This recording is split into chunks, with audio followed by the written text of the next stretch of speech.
देखिए यहाँ जो लड़ाई है महाबोधि टेम्पल को मुक्त कराने की, वो व्यक्तिगत लड़ाई नहीं है, ये इतिहास की लड़ाई है। ये लड़ाई उस विचारधारा के खिलाफ है जिस विचारधारा ने आज इस भारत के अंदर मानव को मानव नहीं समझा। ऑर्गेनाइजेशन का कोई ड्राफ्ट नहीं बना तो महाबोधि टेम्पल पे आज तो 2 मंदिर बनाए गए हैं। यकीन मानिए फ्री होने के बाद में वहाँ 10 मंदिर बना दिए जाएंगे। इस आंदोलन को चलाना न केवल नामुमकिन होगा बल्कि ये घातक और फैटल भी होगा पूरे महाबोधि टेम्पल एक्ट के लिए। उसके अंदर जो आरएसएस के लोग हैं वो भेष बदल के ना बैठे। बोध गया के अंदर एक भिक्खू ऐसे हैं जो कि सरकार के इशारों पे काम कर रहे हैं। अब आप ये देखिए कि बोध गया के अंदर महाबोधि टेम्पल एक्ट के अंदर में जितनी एफआईआर होती है वो स्लीपर सेल के द्वारा प्रत्यक्ष और अप्रत्यक्ष रूप से कराई जाती है। वो भावनाओं भड़काने के नाम पे हमारे भंते हमारे भिक्खुओं को तो टारगेट कर रहे हैं, परंतु हमारे महाबोधि टेम्पल को कब्जा करके उन पे मंदिर बनाकर उनके बारे में अपशब्द बोलकर उनके खिलाफ आज तक कोई एफआईआर नहीं।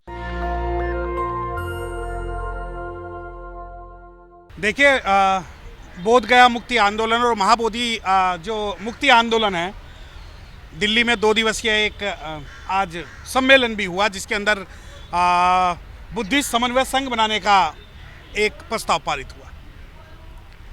मैं व्यक्तिगत तौर पे आप सभी लोगों से एक बात कहना चाहता हूं कि किसी भी संगठन की अगर रूपरेखा ना हो और किसी भी संगठन के अंदर अगर उसके फ्यूचर प्रोस्पेक्टिव ना हो तो संगठन ज़्यादा देर नहीं चलता। अब आप ये देखिए कि एक आंदोलन होता है महाबोधि मुक्ति आंदोलन। महाबोधि मुक्ति आंदोलन को जो रूल करने वाले हैं वो ABCD 4 लोग हैं। ए कहते हैं कि सारा फंड मेरे पास रहेगा, बी कहते हैं मेरे पास रहेगा, सी कहते हैं मेरे पास रहेगा, और जो है बोध गया को आप मुक्त कर दो। चलो ठीक है, मैं एक लीगल सवाल कर रहा हूं कि कल सरकार ये कहती है कि हमने बोध गया या बोधि टेम्पल को मुक्त कर दिया, फिर क्या होगा? फिर वो ए बंदे के हाथ में जाएगा। ए वही है जिनसे माननीय किरण रिजिजू मिलते हैं, फिर किरण रिजिजू जो है वो माननीय नरेंद्र मोदी साहब के हिसाब से काम करेंगे। तो आप ये मानिए कि बोध गया या महाबोधि टेम्पल को एक जगह से मुक्त करा के दूसरी जगह डाल देना और उसके बाद जो आपका आंदोलन है वो दोबारा इस भारत के अंदर नहीं हो पाएगा। अब मैं इस बारे में इसलिए आप लोगों से कहना चाहता हूं कि इस संगठन की रूपरेखा क्या हो। क्या पूरे भारत के हर राज्य से 1 या 2 लोग लिए जाएं, या जितने बुद्धिस्ट जो हमारे संस्थाएं हैं उनसे 1 या 2 लोग लिए जाएं, या हमें लैंग्वेज बेसिस पे लिया जाए? क्या महाबोधि टेम्पल का जो आंदोलन है वो सिर्फ और सिर्फ बिहार, उत्तर प्रदेश, राजस्थान, दिल्ली, महाराष्ट्र तक सीमित रहना चाहिए, या वो केरला, तमिलनाडु, असम या पूरे भारत तक फैलना चाहिए? तो सबसे पहले अगर आप महाबोधि टेम्पल को फ्री कराने के लिए कोई भी आंदोलन खड़ा करना चाहते हैं, कोई भी संगठन बनाना चाहते हैं, तो कश्मीर से कन्याकुमारी और कच्छ से कोहिमा तक उसके अंदर रिप्रेजेंटेशन होना चाहिए। और आप मुझे एक बात सिंपल बताइए कि आज आप ये देखिए कि महाबोधि टेम्पल जो मूवमेंट है, जो आंदोलन है, उस आंदोलन पे बहुत सारे जो आरोप है, प्रत्यारोप है, वो संगठन के अंदर से ही लगाए जा रहे हैं, बाहर से नहीं। और अगर संगठन के अंदर ही इतने मतभेद है, इतने भेदभाव हैं, तो यकीन मानिए इस संगठन को और इस आंदोलन को चलाना न केवल नामुमकिन होगा बल्कि ये घातक और फैटल भी होगा पूरे महाबोधि टेम्पल एक्ट के लिए। क्योंकि हमें सबसे पहले रूपरेखा तैयार करनी पड़ेगी कि अगर महाबोधि टेम्पल हमारे हाथ में दिया जाता है तो उस संगठन की रूपरेखा क्या होगी। क्या उसके अंदर बुद्धिस्ट भिक्खु लोग होंगे, गैर भिक्खु लोग होंगे, और इस बात की क्या गारंटी है कि उसके अंदर जो आरएसएस के लोग हैं वो भेष बदल के ना बैठे, स्लीपर सेल बन के? अब आज भी है।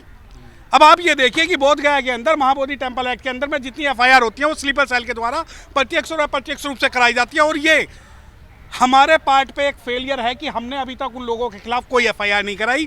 वो भावनाओं भड़काने के नाम पे हमारे भंते हमारे भिक्खुओं को तो टारगेट कर रहे हैं, परंतु हमारे महाबोधि टेम्पल को कब्जा करके उन पे मंदिर बनाकर उनके बारे में अपशब्द बोलकर उनके खिलाफ आज तक कोई एफआईआर नहीं हुई।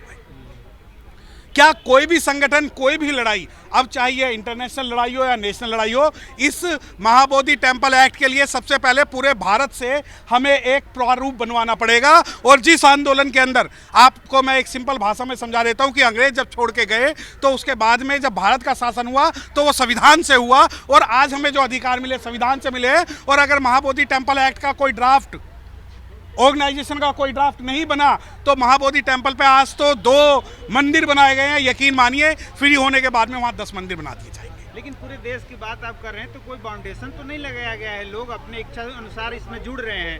तो अब लोग अगर नहीं आएंगे तो घर में से खींच के थोड़ी लाइट। देखिए यहाँ जो लड़ाई है महाबोधि टेम्पल को मुक्त कराने की, वो व्यक्तिगत लड़ाई नहीं है, ना ही वो संगठनों की लड़ाई है, ये इतिहास की लड़ाई है। ये लड़ाई उस विचारधारा के खिलाफ है जिस विचारधारा ने आज इस भारत के अंदर मानव को मानव नहीं समझा। अब आप ये कहते हैं कि नहीं आप लोगों के खींच के नहीं लाएंगे, बिल्कुल सही है, आप लोगों को खींच के नहीं लाएंगे, परंतु आप ये भी तो बताएंगे कि अगर आज महाबोधि टेम्पल अगर मुक्त हो जाता है तो कल वो किसके हाथ में जाएगा, क्या ये बताएं। अब मैं कहता हूं कि बोध गया के अंदर एक भिक्खू ऐसे हैं जो कि सरकार के इशारों पे काम कर रहे हैं। अगर वो मेरे खिलाफ लीगल नोटिस भेजना चाहें तो मैं तैयार हूं उस बात का जवाब देने के लिए। और को आजाद करने के समर्थन में है कि खिलाफ नहीं? मैं आंदोलन को, महाबोधि टेम्पल को आज़ाद करने के 100% समर्थन में हूं, परंतु कोई भी फ्यूचर प्रोस्पेक्टिव अगर मैं नहीं देखता, अगर मेरे हाथ में कोई महाबोधि चलाने के लिए फ्यूचर प्लान नहीं है, तो मैं चाहता हूं कि आंदोलन चाहे 1 साल बाद हो जाए। फ्यूचर की तो बात फ्यूचर में है ना, किसके मत्थे पे क्या लिखा है किसी को नहीं पता। नहीं पता, कौन सही है नहीं ये आप तो आजादी की नहीं बात तो नहीं चाहिए। अच्छा एक बात बताएं, आप कह रहे हैं किसी के माथे पे नहीं लिखा, जब हमारे बौद्ध भिक्खुओं के खिलाफ एफआईआर होती है और जो लोग डायरेक्ट प्रत्यक्ष और अप्रत्यक्ष उससे एफआईआर कराने में शामिल हैं, तो क्या आप उन लोगों को क्लीन चिट दे सकते हैं?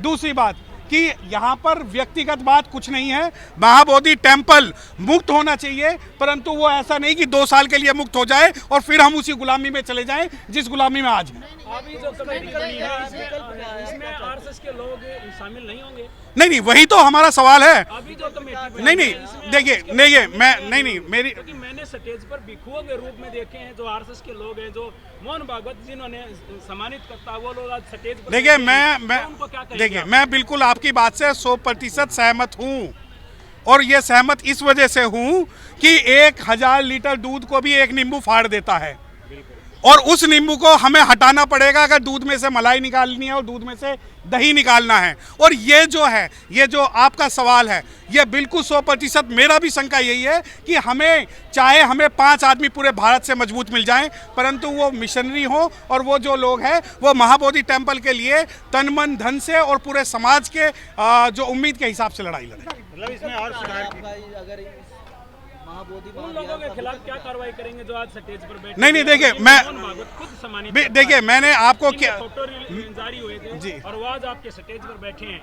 देखिए मैं कैसे बैठे, देखिए बिल्कुल ये बात मैंने आपसे खुल के कही कि या तो आप ये बता दीजिए कि जो नया संगठन बनेगा उसके अंदर आप क्लियर करिए ना, भाजपा और आरएसएस से संबंधित लोग नहीं होंगे क्या, है ना? आप जैसे आपने आरोप लगाए हैं नहीं मैंने कि भाई वो मंत्रियों से मिलते रहे, तो आज हमने भी यहाँ भी स्टेज पर देखे हैं कि आपके जो आरएसएस के प्रमुख से मिलते हुए जो लोग हैं, जिनसे सम्मानित होते हुए लोग हैं, और वो आज आपके देखिए अगर कोई भी आरएसएस का व्यक्ति संगठन को चलाएगा तो इससे तो जो आज वर्तमान स्थिति है महाबोधि टेम्पल की, वही स्थिति हमेशा बनी रहेगी, बल्कि वो लोग जो है फूट डलवाने का काम और करेंगे जो आरएसएस और बीजेपी के इशारे में इस संगठन में शामिल होंगे। इस विषय पर आप क्या कार्य करेंगे? इससे क्या उम्मीदें लग रही हैं समाधान? देखिए मैं तो जी सकारात्मक एक आदमी हूँ, मैं ये चाहता हूँ कि संगठन बने वो निस्वार्थ लोगों का, समाज से समर्थित लोगों का बने और उसमें पूरे भारत का रिप्रेजेंटेशन हो।